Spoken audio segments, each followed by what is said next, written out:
Bonjour ou bonsoir à vous tous, selon votre position sur la planète. Et merci de nous rejoindre dans le monde en 7 ce samedi 25 décembre 2021, jour de la célébration de la fête de la Nativité un peu partout dans le monde. Occasion pour nous de souhaiter une joyeuse fête de Noël à tous ici au Togo et partout en Afrique et dans le reste du monde. On est ensemble pour faire le point des sujets qui ont marqué non pas la semaine, mais globalement l'Afrique tout au long de cette année 2021. Ce sera l'exercice de ce numéro du Monde en 7. On fera la même chose, probablement l'autre samedi. Deux invités avec moi pour cet exercice. Corneille Norbert Kouassi, bonsoir. Bonsoir Samuel. Bonsoir à M. Constant Lemou. Bonsoir à toute l'équipe de New York TV. Bonsoir à l'Afrique. Bonsoir à la Côte d'Ivoire et bonsoir aux panafricains. Et joyeux Noël. Joyeux Noël à vous. Vous êtes analyste politique. Merci à vous d'être là. Face à vous, Constant Lemou, également analyste politique. Bonsoir Constant. Bonsoir Samuel. Je salue Corneille. Je partage le plateau pour la première fois avec lui. C'est une grande fierté pour moi. Je salue également tous les fans de New World TV. Et bon vent à votre équipe, bon vent à la télévision nouvelle qui fait les merveilles. Merci beaucoup. Joyeux Noël à vous Joyeux également. Noël à tout le monde. On commence donc sur le continent, l'Afrique 2021. Deux faits majeurs. Le premier, c'est la pandémie de Covid-19. On le sait, c'est une pandémie qui secoue le monde depuis 2019. Son nom l'indique, Covid-19. L'Afrique a été touchée en 2020. Jusque-là, d'après mes statistiques, l'Afrique a payé également un tribut, pas les moindres, plus de 200 000 morts, plusieurs vagues de Covid réparties de façon assez disparate sur le continent. Les pays les plus touchés sont en Afrique du Nord, mais également l'Afrique du Sud. Les autres pays sont touchés dans des proportions assez diverses, comme je le dis, mais une chose est sûre, l'Afrique, sur le plan de la pandémie également, a payé un lourd tribut. Deuxième fait marquant également, 2021 fut aussi une année de coups d'État sur notre liste, la Guinée, le Mali, le Soudan, la Tunisie dans une moindre mesure. Qu'est-ce qui se passe sur le continent africain? On va faire le point avec nos deux invités. Constant Lemou, d'abord sur le plan de la pandémie, une chose qui est constante pour tout le monde, c'est que l'Afrique s'en est plutôt bien sortie contrairement aux prévisions. Merci Samuel.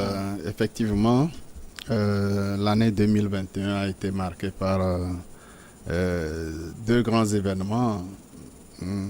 Aucun n'est aussi honorable pour l'Afrique. La pandémie, l'Afrique l'a hérité, malheureusement. L'Afrique n'en sait rien des origines de cette pandémie, qui est une maladie soit créée où les virus ont été cultivés accidentellement ou non. Jusqu'à présent, c'est tout un mystère autour de l'origine de ce virus qui a décimé des millions de personnes dans le monde. L'Afrique, heureusement, s'en est mieux sortie que l'Europe et les États-Unis, même l'Asie. Je parle de la Chine principalement. L'Afrique s'en est mieux sortie avec 200 000 morts. Oui. L'Afrique blanche a payé le plus lourd tribut sur notre continent. Bien, on ne peut pas se réjouir parce que nous avons perdu des êtres chers, des proches qui seraient encore avec nous. Je pense à Dominique, avec qui nous avons partagé ce plateau. Pratiquement beaucoup de familles ont été touchées, malheureusement, et ça continue avec les différentes variantes. Oui, on peut dire que l'Afrique s'en est mieux sortie ou s'en sort mieux parce que l'hécatombe qui était prédite au niveau de l'OMS, c'est Guterres. Oui. Antonio Guterres qui avait l'Afrique doit se préparer à avoir des millions de morts. Des millions de morts. 5 millions de morts n'ont pas eu lieu, fort heureusement. Et jusqu'à présent, malgré les variantes, nous avons encore la chance d'échapper à l'hécatombe. Maintenant, cette pandémie devrait nous apprendre beaucoup de choses. Nous avons pensé à un nouvel ordre mondial. Je voudrais qu'on revienne un peu plus après sur les leçons qu'on peut tirer de la pandémie. Oui. Mais Corneille Kouassi, comment vous expliquez que jusque-là, 2020, on se rappelle les prédictions pour l'Afrique.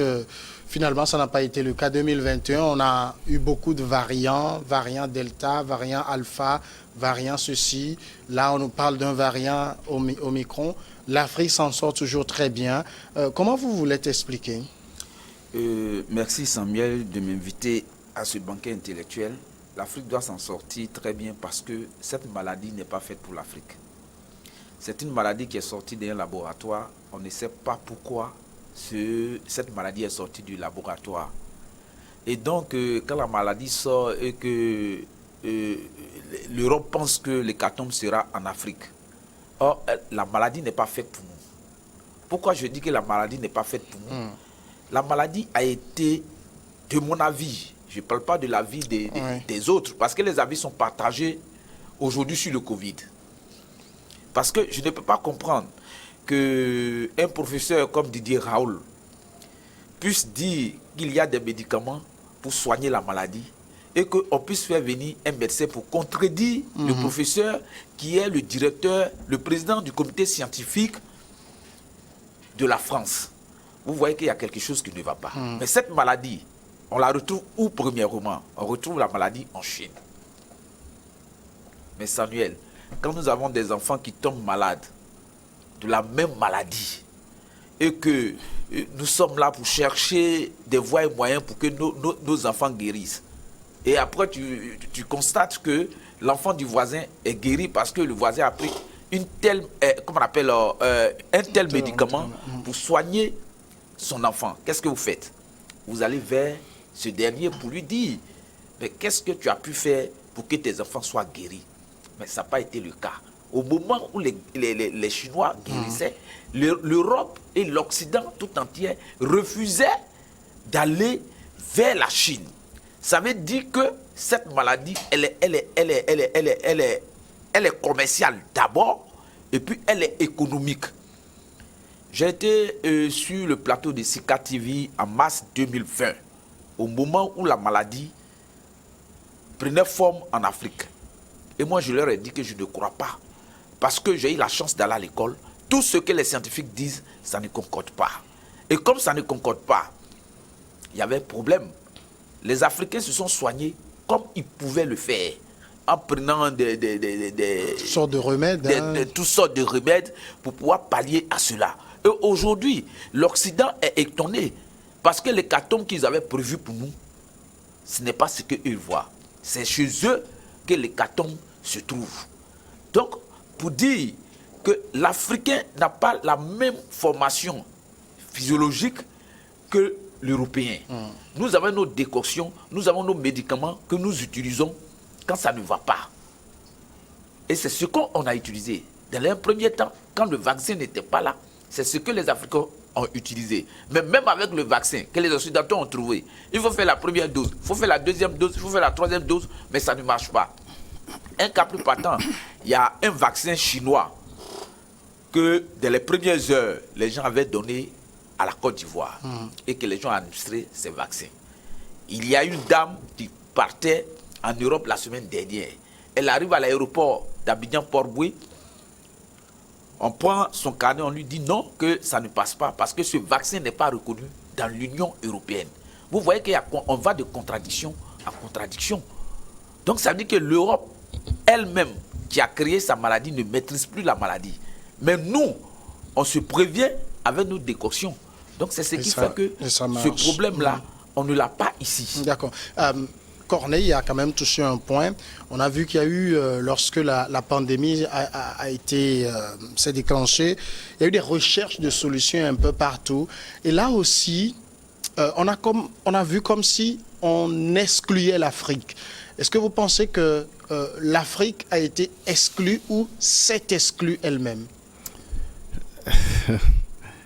Vous posez une question à laquelle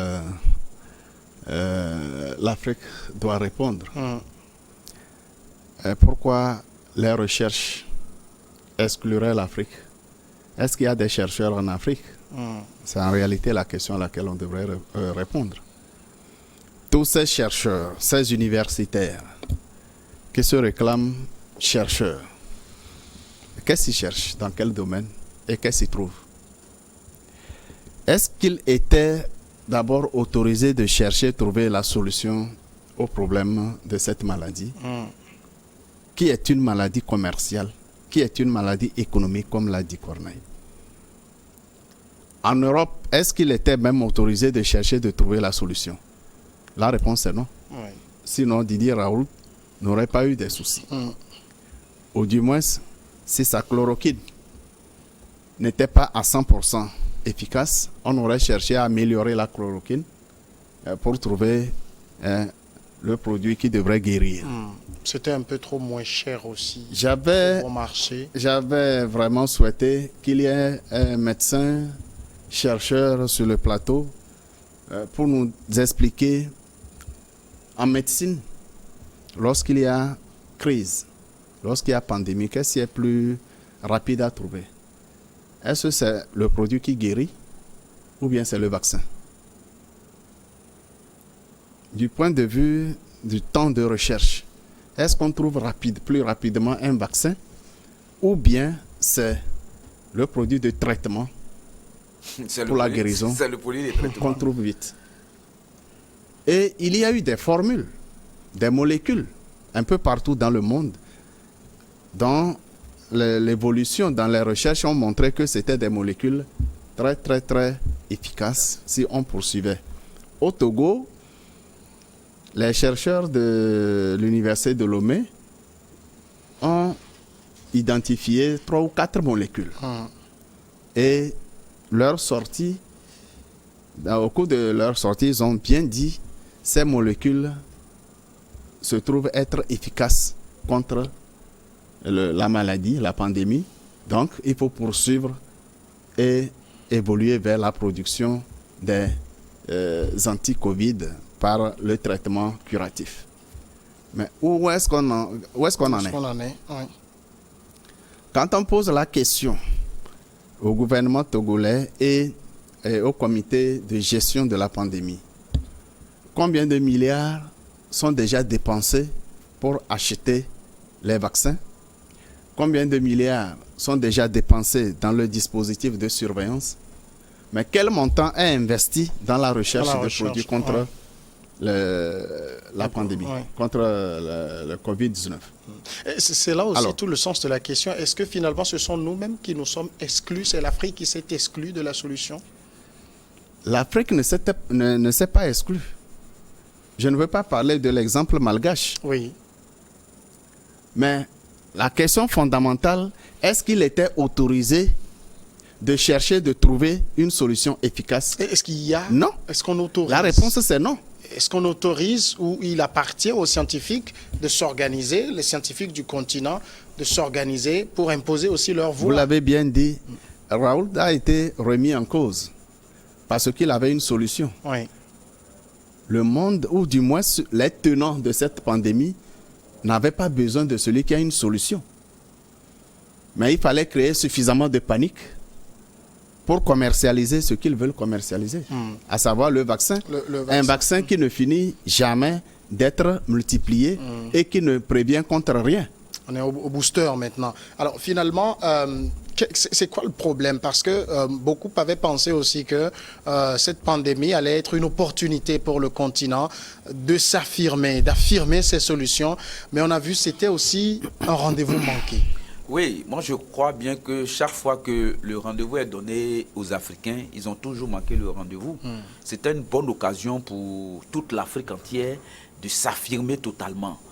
Mais l'Afrique a une fois de plus encore raté son rendez-vous.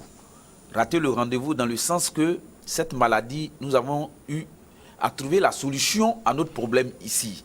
Ce qui a fait que l'hécatombe prévu pour l'Afrique n'a pas été. Mais ceux qui avaient les médicaments, ceux qui avaient toute la science infuse, c'est eux qui ont eu tous les problèmes du monde. Mais pourquoi cela a été ainsi? Le frère disait tout à l'heure, mais est-ce qu'on a laissé les scientifiques faire leur travail, les scientifiques africains faire leur travail? Oui. Tant que les politiciens ne suivent pas les scientifiques ne peuvent pas trouver la solution au problème. Sinon, il y a des scientifiques qui ont la solution à notre problème. Mais ces scientifiques seront au devant d'un mur, un mur gigantesque qui est l'industrie pharmaceutique, qui contrôle aujourd'hui tout le monde entier, qui contrôle les gouvernants. Donc ça veut dire que nous sommes obligés de regarder faire la chose, nous sommes obligés d'attendre à ce que ces industries-là puissent avoir le gain qu'ils veulent avoir avant de laisser tout le monde sur sa fin. Voici le problème que nous, Africains, nous avons eu. Nous ne pouvons pas nous séparer de nos politiques. Tant que la politique n'a pas pris le pas sur la science, nous ne pouvons rien faire. Alors justement, est-ce que ça veut dire que c'est dans cette... Puisque là, on fait un parallèle entre politique et science, c'est les scientifiques qui attendent d'être libérés par les politiques ou c'est à eux de s'affirmer aussi? Oui, mais... C'est aussi une question de, j'ai envie de dire, de notoriété scientifique oui, qu'on cherche. Vous voyez, la souveraineté ne se négocie pas. Oui, ça s'arrache. Ça ne s'achète pas. Notre honneur ne doit pas se faire négocier, ne doit pas s'acheter. Mais aujourd'hui, ils ont bâillonné notre souveraineté, ils ont bâillonné notre honneur. Ce qui fait que quand il y a une pandémie en Afrique, tant que les Européens n'ont pas trouvé la solution au problème, une manière de montrer à leurs enfants que nous ne sommes pas intelligents. Mais qu'est-ce que les politiques font? Parce que les politiques sont tenus par ces Occidentaux. Oui. Tant qu'ils sont tenus par les Occidentaux, qui ne peuvent pas libérer la chose publique, pour qu'un scientifique qui se trouve par exemple à Parakou au Bénin, un scientifique qui se trouve par exemple à Lakota en Côte d'Ivoire, ou bien au Caire en Égypte, travailler comme il se doit. On a vu sur le cas du sida, Oui. avec le Ghanéen, Oui. qui avait trouvé la solution au problème, mais qui, au devant de lui, a croisé vraiment cette forteresse industrie pharmaceutique. On a vu comment ça s'est terminé. Le monsieur, il est mort dans des conditions que jusqu'à présent, nous ne savons pas. Donc, l'Afrique doit faire très attention.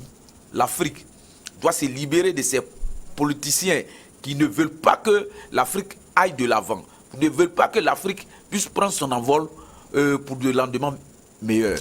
Alors, quand on a fini de dire tout ça, quelle leçon vous pensez que l'Afrique a pu apprendre de cette pandémie et de toute la gestion qui l'a entourée? Nous avons nourri l'espoir que les intellectuels africains avaient l'occasion, l'opportunité de sortir l'Afrique des griffes de l'Occident et de ses firmes. Malheureusement, je ne sais pas si ce sont des contrats ou bien c'est tout simplement une révérence que les décideurs africains, les chercheurs africains doivent à l'Occident. Et alors, toutes les initiatives se sont inhibées dans cette révérence ou ce devoir de se référer au maître. Lorsque je parlais des chercheurs togolais de l'université de Lomé, en réalité, l'initiative de ces molécules n'est pas celle des professeurs. Oui. C'était des tradithérapeutes qui ont proposé une série de molécules pour traiter la maladie. Et à l'analyse, ils ont sorti 3 ou 4 qui s'étaient révélées vraiment efficaces et il fallait poursuivre. Mais est-ce que ces professeurs d'université avaient les mains libres pour continuer leur travail? Ils devraient forcément se référer à leur maître en Occident.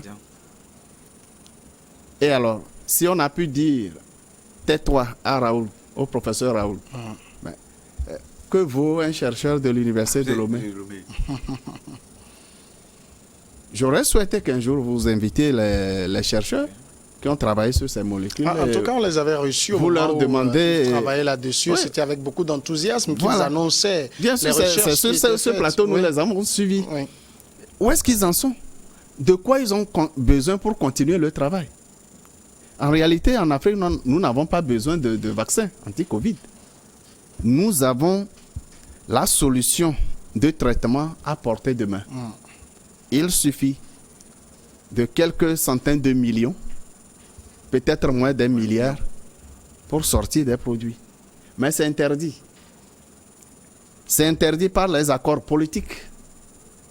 Pratiquement tous les dirigeants africains sont sous contrat avec les maîtres européens. Tous les officiers formés en Occident sont sous contrat avec les maîtres formateurs. Les enseignants-chercheurs, bref, toute la classe, toute l'intelligentsia africaine est sous contrat et sous domination, sous l'orientation de l'Occident. Et à partir du moment où nous ne prenons pas notre courage à deux mains pour nous débarrasser de cela, eux, ils ne laisseront jamais, ils ne lâcheront jamais prise sur l'Afrique. Ils ne lâcheront pas. Il revient aux Africains de décider de s'en débarrasser une fois pour de bon. Quand j'écoute l'analyse de Constant, j'ai le sentiment d'un fatalisme. Non, c'est pas un fatalisme. Il n'y a pas de fatalisme. Il n'y a pas de fatalisme. C'est une question de décision. C'est ce qui est normal, c'est ce qu'on vit. Vous comprenez? Nous ne savons pas pourquoi est-ce que nos dirigeants sont liés à ces Occidentaux. Nous ne savons pas. Quand on nous donne l'occasion de nous affirmer, on n'arrive pas à nous affirmer. On ne peut pas vous dire que quand la maladie va arriver sur votre continent, vous allez tous mourir. Et on a eu tellement peur que les tradithérapeutes sont rentrés au laboratoire pour pouvoir créer ce qu'ils pouvaient créer rapidement. C'est ce que le grand frère Lemou disait. Entre le vaccin et puis le médicament qui peut guérir rapidement, c'est lequel qui est plus facile à fabriquer? C'est le médicament. Parce que le vaccin, pour qu'on voit son efficacité, il faut 6 ans. Mais cette fois-ci, ils ont fabriqué des vaccins en espace de 2 ans. Mais qui est-ce qui peut parler? Qui est le technicien? Qui est ce médecin? Qui est ce professeur d'université en Afrique qui peut parler? Surtout qu'il est lié mains et pieds par les grandes firmes pharmaceutiques. Les dirigeants même sont liés mains et pieds par les grandes firmes pharmaceutiques. Parce que même si nos médecins, nos professeurs, nos thérapeutes se lèvent pour dire non, qu'on va braver l'autorité de l'État, ils vont tous avoir des problèmes. Donc, ce n'est pas du fatalisme. Tout tourne autour de nos chefs d'État, tout tourne autour de nos dirigeants. Il faut que nos dirigeants comprennent que chaque chose a son temps. Il y a eu le temps où ils étaient liés et il y a eu le temps maintenant qu'il faut se libérer de la tutelle de l'Occident. Si nous ne nous libérons pas de la tutelle de l'Occident, l'Afrique va rester toujours en train et on va toujours voir ces nombreux morts dans nos pays parce que les gens ne vont pas accepter prendre les médicaments qui viennent de l'Afrique. Il faut forcément leur vaccin. Or, ce vaccin, on fait une première dose. On te dit non, ça ne peut rien faire, il faut faire une deuxième dose. Après, on te dit que ça ne peut rien faire. Et au fur et à mesure, le virus se multiplie. Ils sont les seuls à avoir le nom des virus. Quelque chose que vous ne connaissez pas, mais dès que ça sort, vous connaissez le nom. C'est compliqué pour l'Afrique.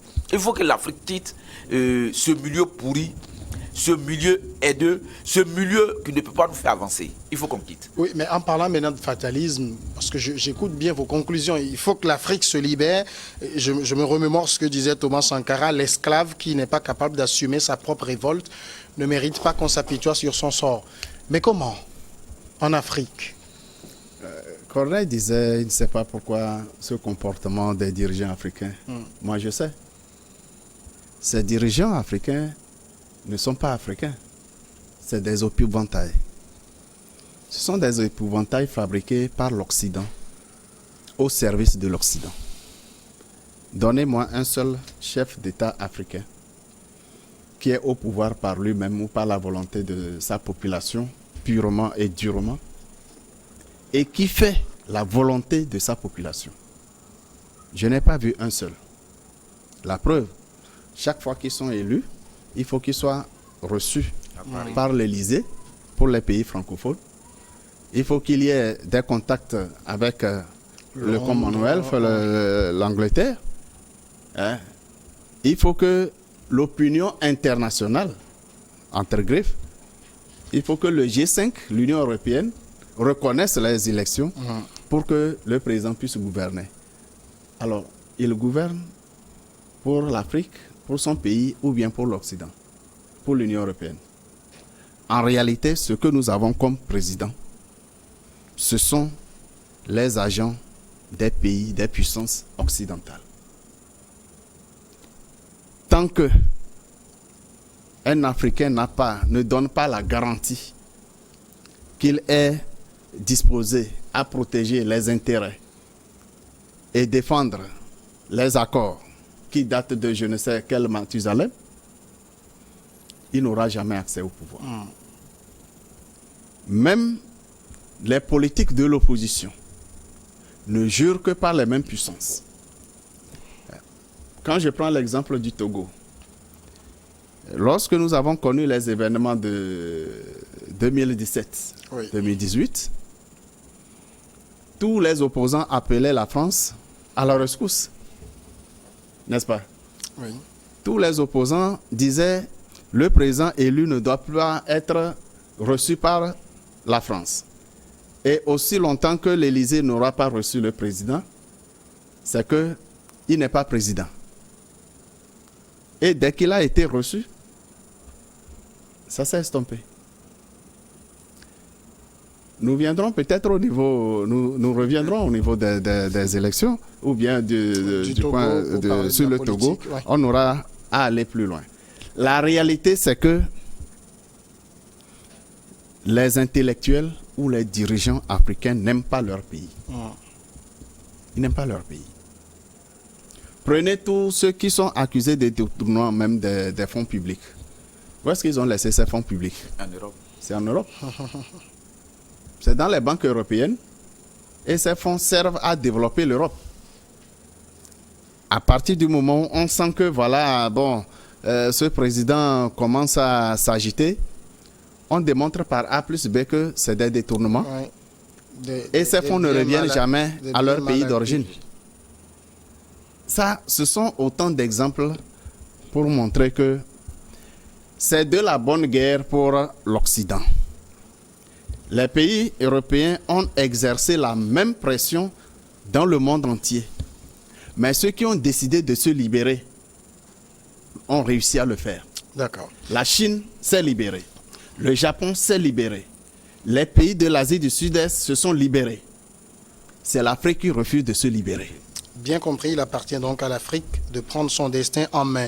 Le deuxième fait marquant donc sur le continent africain, ça a été donc une année aussi de coup d'État dans un certain nombre de pays. J'ai répertorié sur ma liste la Guinée d'Alpha Condé, où le colonel Mamadou Doumbouya a renversé le président octogénaire qui s'était octroyé un troisième mandat sur le sang des Guinéens. Au niveau du Mali, également le colonel Assimi Goïta, qui avait déjà perpétré un coup d'État contre l'ancien président au pouvoir, et bien est revenu reprendre les rênes du pays. Du côté du Soudan également, alors qu'une partie de la transition, on peut dire l'acte 1 de la transition, celle conduite par les militaires, arrivait à terme, le général Al-Bourhan est revenu au devant pour renverser la table.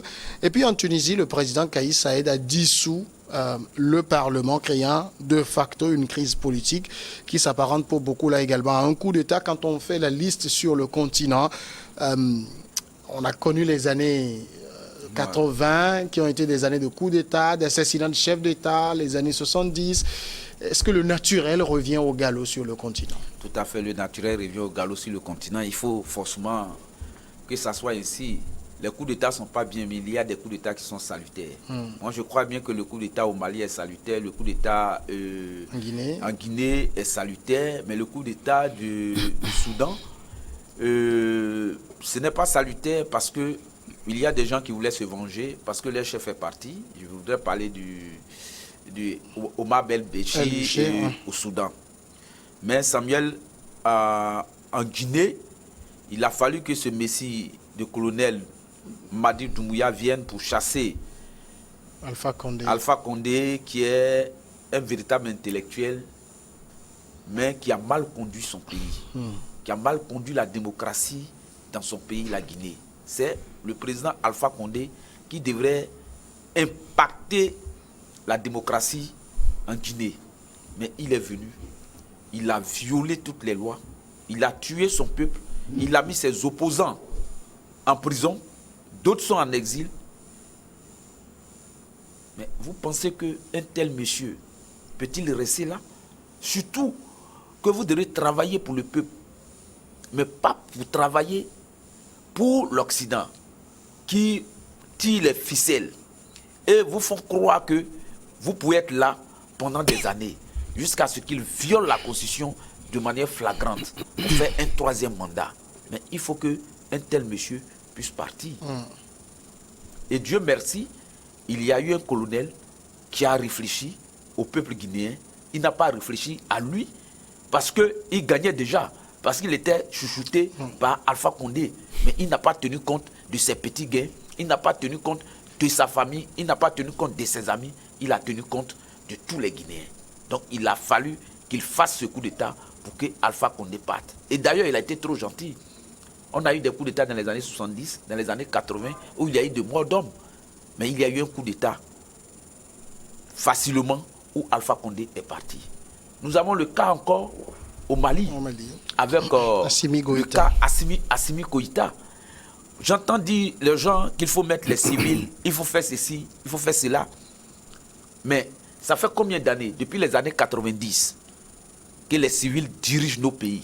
Mais nos pays sont partis en profondeur par rapport au moment où on avait des chefs d'État militaires dans nos pays. Quand vous prenez un gars comme Ibeka, que je l'appelle monsieur le Plénichard, tu peux aller pleurer sur les Champs-Élysées parce qu'on a tué 2 Français quelque part. Mais tu vas à Gao, où ils ont tué des éléments des FAMA, où ils ont tué, ils ont violé des civils. Il n'a pas pu verser les larmes, mais il a versé les larmes chez le colon. Il a versé les larmes chez le patron. Il a versé des larmes en France. Cette France qui pille, qui tue et qui déshonore l'Afrique. Mais pourquoi est-ce que nous avons encore des chefs d'État qui soutiennent encore les actions de la France? Quand vous voyez les actions de la France au Mali, mais c'est exécrable. Quand vous voyez les actions de la France au Mali, dire que nous soutenons un pays pour chasser des rebelles. Mais on ne peut pas chasser des rebelles. Quand on fait 8 ans dans un pays qu'on n'arrive pas à chasser des rebelles, et que quelqu'un d'autre vient nous aider pour chasser les rebelles, ça devient tout un tollé total dans le monde entier. Regardez aujourd'hui ce qu'ils font. Ce problème de Wagner est parti jusqu'à l'ONU. Ce problème de Wagner a contaminé presque tous les grands pays d'Europe pour dire que Wagner n'est pas bon. Wagner, c'est une société qui pille, qui tue. Parce que Wagner a sauvé la Russie, comme on appelle la Syrie. La Centrafrique également. Wagner a sauvé la Centrafrique. Aujourd'hui, l'État malien a pris son courage à 2 mains pour se déconnecter de la France, pour se déconnecter de l'Occident. Vous voyez un peu comment les médias français, les médias occidentaux traitent nos pays qui veulent se déconnecter, qui veulent quitter la tutelle française. Mais nous ne pouvons pas accepter tous les jours, faire comme des enfants, demander des bonbons. Il faut qu'un jour, quelqu'un puisse grandir. S'il y a des gens qui ne veulent pas grandir, il faut qu'un jour, des gens grandissent. Donc pour moi, le coup d'État au Mali, c'est un coup d'État qui est très salutaire. Le coup d'État en Guinée est un coup d'État très salutaire. Mais le coup d'État, par exemple, au Soudan, c'est un coup d'État qui n'est pas salutaire parce qu'il y a des généraux qui pouvaient perdre certains avantages quand leur maître El-Béchir est parti. Donc ils ont profité d'une occasion pour dégager les civils et puis être là. Alors Constant Lemou, vous faites aussi cette classification de coup d'État salutaire et pas salutaire? Oui, dans une certaine mesure, c'est évident qu'au Soudan, le départ de El-Béchir n'a pas permis un quelconque changement. Parce que le pouvoir était toujours entre les mains des généraux qui ont entouré Béchir depuis le temps. Donc rien pratiquement n'avait changé du point de vue de la gouvernance du pays. Mais Samuel, si tu permets, c'est toi qui poses les questions, mais je voudrais poser une petite. Tu as cité les pays qui ont connu les coups d'État, mais je ne sais pas pourquoi tu n'as pas cité le Tchad. Le Tchad, oui. Oui. La liste n'est pas exhaustive, donc. Ou bien c'est parce que c'est la France qui a opéré le coup d'État, c'est pourquoi vous ne citez pas le Tchad? Non, on met le Tchad sur la liste. C'est un double coup d'État au Tchad. Le président élu Idriss Déby a été assassiné par la France. L'Assemblée nationale était là, le président de l'Assemblée nationale était là. Oui. La constitution tchadienne prévoit qu'en cas de décès ou d'invalidité du président de la République, c'est le président de l'Assemblée nationale qui assure l'intérim du pouvoir. Mais c'est plutôt un officier, fils de Idriss Déby, qui a été porté au pouvoir par la France. C'est un double coup d'État. Alors, les autres coups d'État ne sont-ils pas liés? Sauf celui du Soudan. En Guinée, c'est un coup d'État sur un coup d'État. Oui. Alpha Condé a opéré un coup d'État constitutionnel. Certains se masturbent en montrant que la Constitution portait en elle-même les modalités de sa révision. On ne révise pas la Constitution avec objectif de s'éterniser au pouvoir. S'il y a besoin de réviser la Constitution selon les modalités prévues, parce qu'il y a un intérêt pour le pays, la révision de la Constitution ne doit pas être faite juste pour permettre au président qui devrait partir de rester. C'est la même chose qui s'est passée en Côte d'Ivoire. À part le maintien de ces anciens présidents par des élections frauduleuses, pour quel besoin, à quel besoin a répondu la révision de la modification des constitutions? Absolument rien. Absolument rien. Aucun problème ne s'était posé dans la gestion, dans la gouvernance du pays. À part que les présidents Ouattara et le président Alpha Condé avaient besoin de se maintenir au pouvoir malgré la fin constitutionnelle de leur mandat et leur inéligibilité. Parce qu'il était interdit qu'ils soient encore, après 2 mandats, qui se présentent encore. Malgré que la constitution ivoirienne prévoit que même en cas de révision, il n'est pas question que le président sortant se représente. Ouattara est président en Côte d'Ivoire. 3e mandat. Autrement dit, les coups d'État, ce n'est pas seulement ceux qui sont opérés par les militaires. Tout acte qui remet en cause les fondamentaux d'un pays est un coup d'État. Alors je voudrais juste ajouter que le coup d'État en Guinée, le premier opéré par Alpha Condé, n'est pas salutaire. Le coup d'État en Côte d'Ivoire n'est pas salutaire. Mais le 2e coup d'État en Guinée est salutaire. Le coup d'État au Mali est salutaire. Voilà. Les autres, c'est pour répondre à des besoins qui ne profitent pas au pays où les coups d'État se sont opérés. Mais c'est vrai, coup d'État salutaire, coup d'État pas salutaire. On a vu que dans des pays comme le Mali, dans des pays comme la Guinée, ceux qui ont perpétré les coups d'État ont un fort soutien populaire, ce qui n'est pas le cas par exemple au niveau du Soudan. La Tunisie c'est assez relatif, le Tchad également assez relatif. Alors qu'est-ce que au niveau du continent, quand on a fait tout ce sombre, on a présenté ce sombre tableau, un continent qui peine à s'affirmer sur le plan de Covid, c'est ce qu'on a dit. On regarde sur le plan de coup d'État, ça ne va pas bien. Est-ce qu'il y a lieu d'être optimiste pour le continent africain pour les années à venir? Oui, nous devons être très très très optimistes parce que le président Assimi Goïta est en train de nous montrer la voie à suivre. Le président Doumbia est en train de nous montrer la voie à suivre.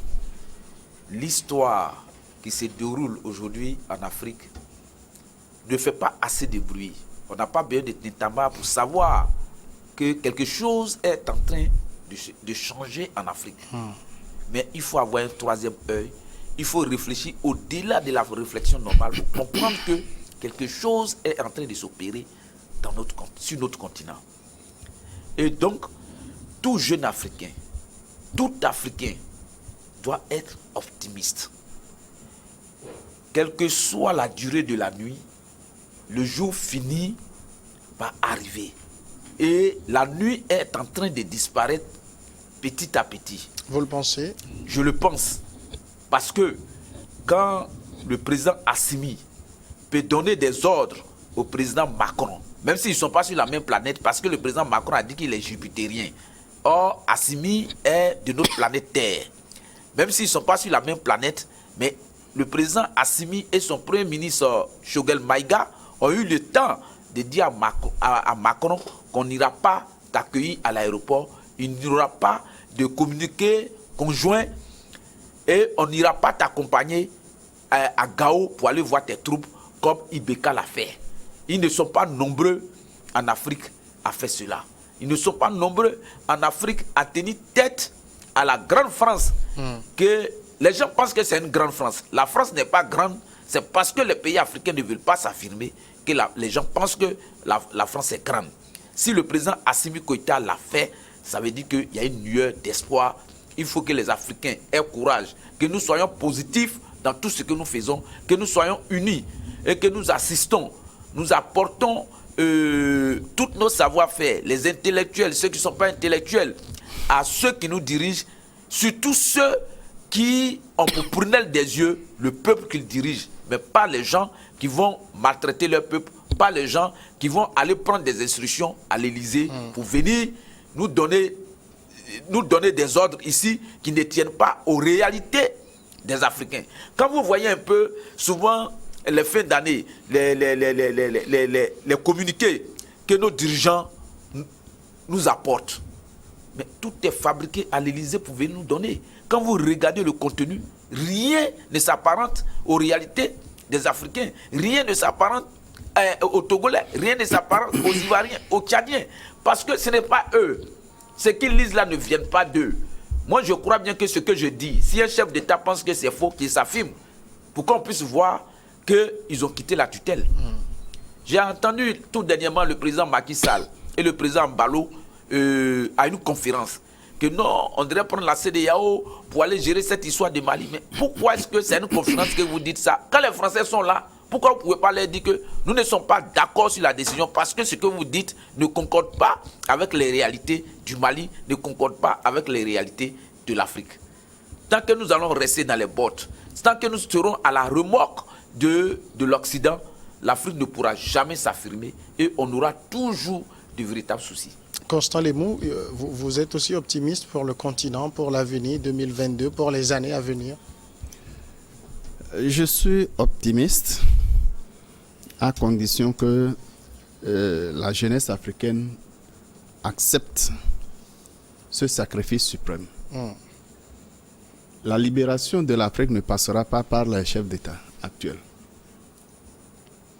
Non. Peut-être au Mali, oui. Peut-être en Guinée, oui. Mais le reste, la libération de l'Afrique ne passera pas par les chefs d'État. Il y a lieu d'être optimiste parce que vous avez suivi comme moi les jeunes burkinabés, nigériens, allaient s'opposer à l'armada militaire qui a quitté la Côte d'Ivoire pour le Niger. Ils se sont opposés les mains nues. Alors, aucun président de ces pays, que ce soit le Burkina ou bien le Niger, ne cautionnerait cet engagement des jeunes. Aucun. Mais les dirigeants dans leur ensemble doivent comprendre que nous ne sommes plus dans la nuit des temps. Il y a une prise de conscience réelle. Aujourd'hui, la France a compris que les Africains ont compris. Alors, soit elle va se retirer pour éviter la grande honte, ou bien la guerre d'Algérie va se répéter. L'Europe connaîtra encore des pieds noirs. Quelle est la mission de la France en Afrique et surtout au Sahel? Quelle est sa mission? Est-ce que c'est pour la paix? Non.